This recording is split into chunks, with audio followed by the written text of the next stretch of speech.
Heaven Spot is a play about digital technology and the effect that it has on young people's lives and how they can establish different identities using various digital platforms. There's an awful lot of music and dance, and we use some graffiti effects. There's a lot of AV projections in the show as well. Once the £40,000 worth of projectors are fired up later on, they start to do some pretty spectacular stuff.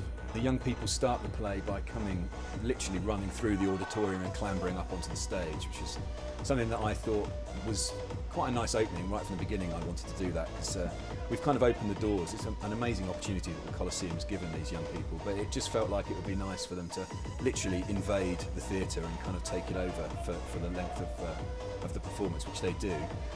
But yeah, it's upbeat. I mean, like all families, they have their challenges, but I think the message at the end is a positive one, and that you've got things in your identity that you should hang on to, but that you can also be, you've got the opportunity to improve yourself and to be whoever you want to be, really.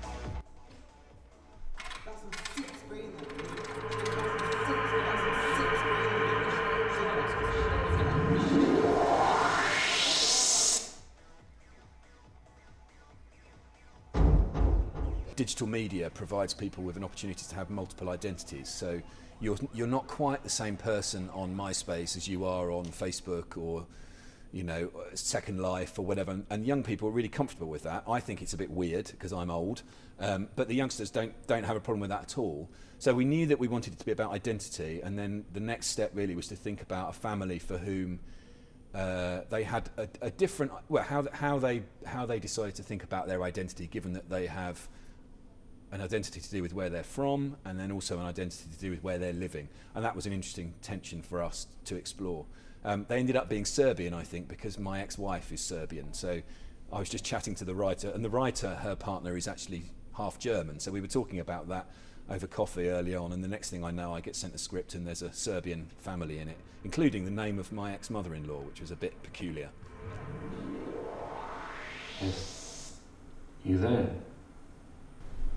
If you want to talk, message me. I think there was a higher proportion of youngsters in the audience than maybe you'd be used to at regional theatre, which was great. Although it was also really encouraging to see that the Deputy Mayor had so much to say about the show, because he's a senior gentleman, and it was always important for me that it's not just something for young people, but it should be a piece of theatre that can be enjoyed by everyone. But it was great to see so many teenagers in the audience, and brilliant that the theatre runs its free ticket scheme for people under 26, so that helps, I think, as well. And there are young lads in the cast who maybe are at some challenging schools and come from some challenging backgrounds, and to see them really get behind something, to commit to something, to learn about supporting each other and help one another, and then to do something at the end of it that they're really proud of, is amazing.